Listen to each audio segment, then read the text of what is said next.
Okay, hi. My bed. Y'all are chilling on my bed with me. So, hello. This is River Kai. Or just River. How about that? Yeah, okay. Hi, this is River. I wanted to do an update for you all about a lot of things. So here we go. I hit 1,000 subscribers on my first comic that I ever made, which is really cool because it's like my precious child story. But I wanted to do a Q&A, so I will answer a few questions and I'll talk about a few things because also I started hormones. And I made a pact with myself that my body would respond well to it, and it has, because my body and I are chill, like, we're tight. So I was like, yeah, body, you gotta, like, get on that with the voice, because I'm so dysphoric with my voice, and it has worked. But I'm too scared to talk to people, like, in my normal voice sometimes. Like, I'll still go up higher because I feel like it's gonna freak them out, which it has. Because it's just been, like, so short of time. Because, as of right now, it's only been 9 weeks, and technically 2 months, so this is, like, my 2-month update. And, yeah. So, let's see, you guys asked some stuff about that, so I will start with one that says, how are you feeling with the hormones? How is the progress? And I already talked about that a little bit, so my voice has changed, which is, like, freaking awesome. And then there's some random, like, physical things that I don't know if you guys want to hear about. So there's that. You can look it up for yourself, because I don't want to talk about, like, my junk. But,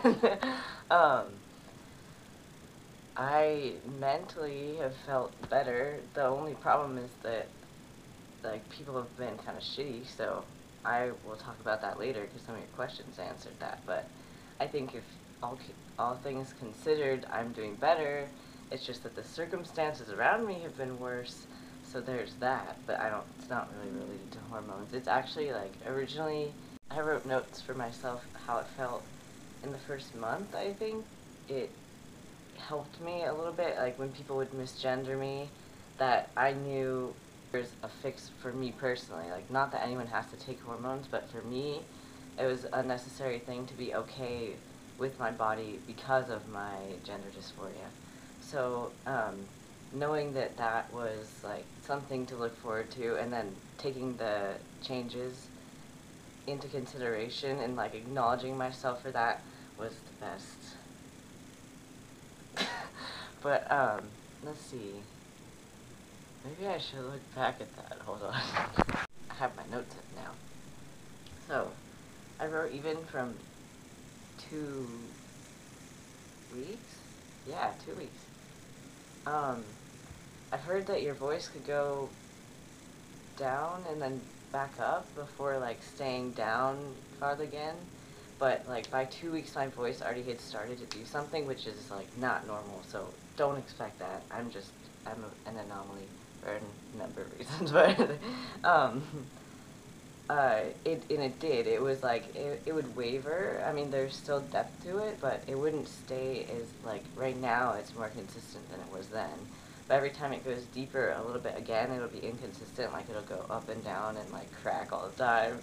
But, yeah. So, I wrote by 2 weeks that my moods weren't that different, but they're, like, somewhat noticeable. And originally, like, I didn't cry about anything for, like, a long-ass time, which is really weird because usually on hormones, like, you're going through puberty, so it's normal to cry about things, and, like, all the stuff you run into with just being trans and puberty is emotional, but I don't know, like, the way I responded to things, someone messaged me, the way I respond to things was different emotionally, but it wasn't a bad thing, it was just different. So that was something to get used to. I wrote that I was more comfortable and interested in sexuality. So before I was pretty, like on the verge of asexual, so I guess like demisexual, because I think just being so dysphoric, anything related to that would just remind me of everything, and then I'd get into this like whole whirlwind of thoughts of myself. It's just noticeable, I guess, but I haven't cared as much about like physical stuff. Like, it doesn't matter to me as much. I can feel those physical things without having to worry as heavily about what my body looks like. That makes sense. Yeah, I way hungrier. Like, I ate everything. And I was talking more all the time because I felt more comfortable with myself, and everyone was like, who are you? Like, why are you talking so much? This one says,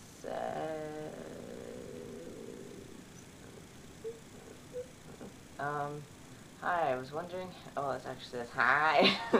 I was wondering, how do you deal with dysphoria? This person says that they don't know if there's any tricks, but even when they're wearing two binders, they're extremely dysphoric, which I'm so sorry, because that was awful and the worst feeling. I think what has helped me a lot is that if you know where you're at personally, it's a reminder that like people maybe aren't looking at you as closely as you are looking at yourself, so they aren't going to see the same things that you do, especially when dysphoria is involved, because dysphoria distorts your mental awareness of yourself. Like, it can, I don't know, makes things more extreme. So what other people are seeing aren't the same thing, like, and even if they are misgendering you, they're not seeing the same type of like discomfort that it feels when you think about those things. So but in terms of just if you're by yourself, I guess it's just best to keep it to a minimum. So if you know something's triggering for you, then keep that in mind and avoid triggers. Like, don't be scared of them. You can deal with them as they come, but you don't want to have unnecessary triggers. So if you can find a way to like alleviate them as much as possible, then that's good. And also, the binder thing kind of concerns me because it can, like, your lungs and your rib cage can get damaged, so please be careful with yourself. And if you need to, just like layer a bunch of clothes rather than constrict your ability to breathe and your ribs, because they can break and be bruised and damaged. And then if you want to get top surgery later, it's better to wear your binder less if possible. So if you're wearing two binders, then it's like, it can distort what you want to look like later. So just keep that in mind. Like, I would keep that in mind if I were you, just so that you don't, like, you can fight your dysphoria that way. Like, well, if I deal with this now and maybe like don't look at myself so closely and wear other things that I would feel more comfortable in that aren't like tight and going to show anything, then I can make the future better for myself. Okay, well, my phone basically just exploded because of storage, so we're going to try this again. Alright, so someone asked how I've been, and then another person asked if anyone's ever said anything about me being trans, like insulted me or something. And I was like, yeah, I'll remember this day and tell you about it. Well, actually, sorry, my pillow's way around my bed still. Actually, that day I had some really shitty things happen. Like, I've had a number of things happen, but this was extra shitty. Like, just took it to a whole new level that I was not okay with. And I was so not okay with it that it took me a full 24 hours to get even some type of comprehension of what happened.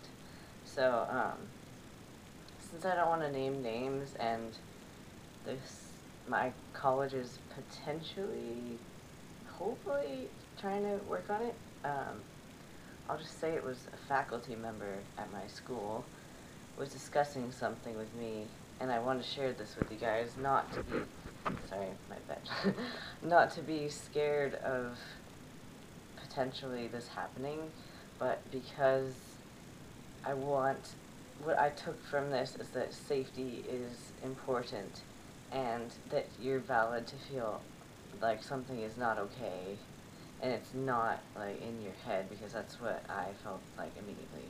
So I met with this faculty member that we're supposed to meet once a month, and they started talking to me because last semester I told them that I was trans, and I hadn't thought about it since. I hadn't seen them for like maybe 4 or 5 months, and I don't have to see them again, thankfully, but this should not have happened, because he was asking me personal questions about being trans in very inappropriate ways, where at first I was like, well, maybe this is ignorance, but because he said, what are you, I was kind of triggered, like, well, that's not really an appropriate way to ask what my pronouns are, but I'll answer anyway, because it seems like he doesn't know what he's talking about, and I'm kind of shocked. So I was like, and he's like, yeah, what are you, like, he or she, which, by the way, there's many more pronouns than that, but he clearly was uneducated. So I said, he, and then he started talking about, how all of last semester after I met with you, I kept thinking to myself, is it a he or is it a she? And that's when I knew, like, oh, this just went from, like, pretty unsafe to, like, extremely unsafe. Because once someone views you as inhuman, you're, like, pretty much fucked. Like, what? That's pretty much the ultimate start of all types of violent, unsafe, civil rights core issues. So I was like, well, fuck. There's no one around outside, because he took me to this private spot to talk to me. And I just tried to end the conversation as neutrally as possible, because I was put into an unsafe situation, did not have control over it, could not comprehend what was happening, because it was just so shocking. So I tried to explain to him neutrally, as neutrally as possible, like using examples of someone else. So I said, yeah, sometimes I think it's helpful to have a trans person in school, because my peers can see that I'm a real person, like, hint, hint, person. I'm a real person, and it's not just some, like, fantasy, like, celebrity thing. It's just, like, I'm trans, it just happened. So, they were like, oh, really? Like, yeah, I guess you're right about that. Like, they were completely shocked, and they kept saying that over and over, and I was like, and so they started looking at me up and down. They were, like, looking at my whole body, like, to see what I was according to them, and mentioned it again, like, yeah, you know, I was just so amazed, like, is it a he or is it a she? And I couldn't figure it out. So not only was this person completely, like, who do you say that to? Like, oh, are you a girl or a boy? Like, that's totally not appropriate to begin with, but to call me an it is like, okay. And they even said, like, yeah, I have trans friends, but this is just, like, was so shocking to me. And they couldn't believe when I said, I'm a real person. So just so you know, if you feel unsafe in a situation, like, I had a bad feeling about this, but I still went into the situation, like, trust your gut, like, you were valid, and just because someone doesn't seem like they're transphobic, like, they could be trans. They could have friends who are trans, they could have family members who are trans, and still be transphobic. So you are valid for feeling that way, and you're not required to be outing yourself. Like, I wasn't required to out myself, but I guess that was, like, a decision that I made in the past, and it affected the present, and so everything is, like, crashing down in my head, because I'm like, wow, okay, everything I'm doing right now could affect me however many months in the future, or years in the future, and I would have no idea that this would affect my safety in the future. So it was like a really big lesson for me. And then the next day, right when it sunk in, there's an older person in my class who is like, it's a gender class, so I guess I got put into this gender class. Uh, they were discussing how they were talking with their daughter and didn't understand everything about transsexuals invading bathrooms, and I'm like, you shit in there. You shit in the bathroom. You don't need, like, it's not some sacred space. Like, that's what she kept calling it. Like, okay. Alright. But, yeah, so a lot of things were happening at once, and that was just the icing on the cake, because other than, like, being misgendered after being called, I don't know. I don't know. I have been trying to tell people and be open with it, but honestly, it's such a deep societal issue that if you're being misgendered, or if someone's not using the right name, half of it, or probably over half of it, is a societal issue. It is not your fault, and it's nothing you're doing wrong. So I want to share that with you, because I didn't have any access to that at the time, and so it took a greater toll on me than I would have liked, and hopefully you can use that. Yes. And you're valid for feeling upset, because, yeah, I should have realized that earlier as well, but it just took some time. After that, basically, a lot of faculty members had already said really transphobic things to me. They've misgendered me despite me directly saying it multiple times, so I went and had to get my mom to come to the college and talk to the dean and, like, the provost and, like, all of these official people in a room where I explained everything that has been happening, what I've been trying to do to fix it, and how it's not working, and basically get everyone in trouble with their boss. So, that's the way to do it. Okay, so next question. Someone asked, do I feel more of a man than a boy now? And more about my voice, so you can hear my voice. Yay. Do I feel more like a man? I don't know, because I look and sound like a 12-year-old boy still. So, I mean, my dad keeps making fun of me because he's like, oh my god, your voice is cracking. You sound like a 12-year-old boy. But I also, like, yeah, you can't see it. I have, like, a baby mustache, and I'm like, yeah, I have a baby face, so I don't know if I'm happy about, having a mustache, because it's, like, whatever. That,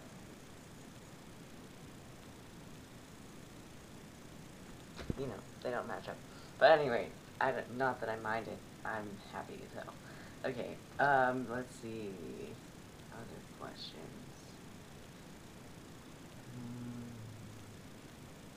There's 2 questions about crushes, which is interesting. Am I okay being your celebrity crush? I mean, if you want me to be. Am I a celebrity? Like, what? Seriously, do I play some games or watch some series on my free time? I don't have free time. This other person asked, if you have ever had a crush, how long were you crushing on that person? Also, what would I do if I had a crush on someone for almost 4 years, which is their situation? First of all, I am pansexual, so I've had a lot of crushes and not known it for a while. I've also, because, like, before I wasn't accepting that, I was like, oh, I'm not in this heteronormative situation. What is wrong with me? But that was because I was young and foolish and unaware and ignorant. I'm fine with saying that. I mean, we all start out as ignorant. It just depends on how well we take that information and use it. But so,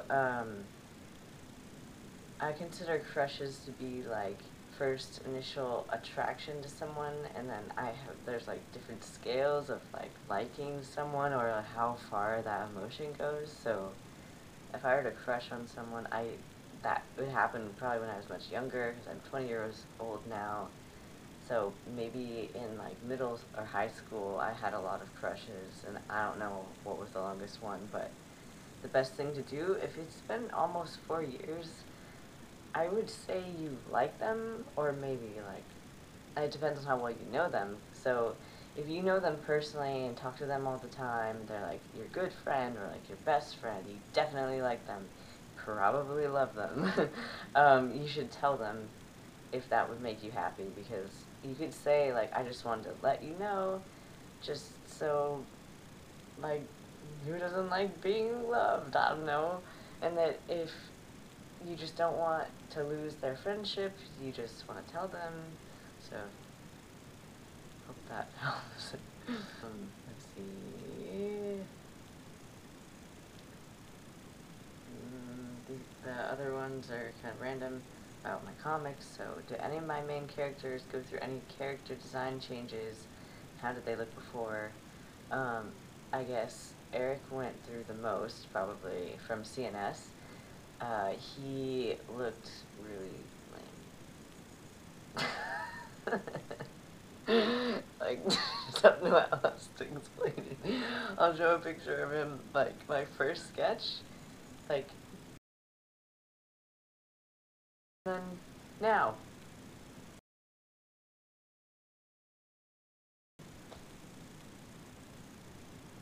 Yeah. I was just starting to draw on my own, like, original characters at the beginning of CNS, so it was much different. Like, Tyler, he just came out of my head, maybe because it was, like, related to what I was going through at the time, but he just came out and was there, and he looks the same. And then, Casey, it took me a couple weeks to figure out. Maybe it was a week, and I just think it was a couple weeks. I don't know, I'm weird. But he changed a lot as well. Who's my favorite artist? That would be Ishida Sui, author of Tokyo Ghoul. They are my fave, and no one knows what their gender is, so it's fucking awesome. They also have used, like, voice. They, like, did a stream, which I missed by, like, an hour. I'm so mad about it. But, they did a live stream of their artwork for New Year's this year, and, they used a voice changer so no one could hear their voice.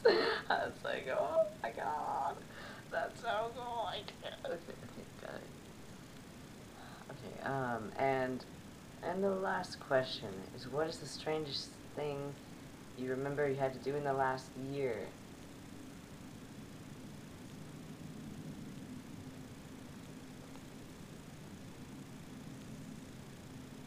I'm trying to think. Honestly, it was probably something medical and disgusting, so you don't want to know. Yeah. Okay, well, that's all I can think of. I will have a new video out soon, and I should do more updates, and I think, I might do a vocal comparison one next, because, like, throughout this month, and in the past, my voice has sounded different. Like, even pre-T, I sounded different. Like, as through the stages, like, I think I lowered my own voice first a little bit, but who knows. So I will show you that, and for now, I hope you have a great day, and thank you for watching.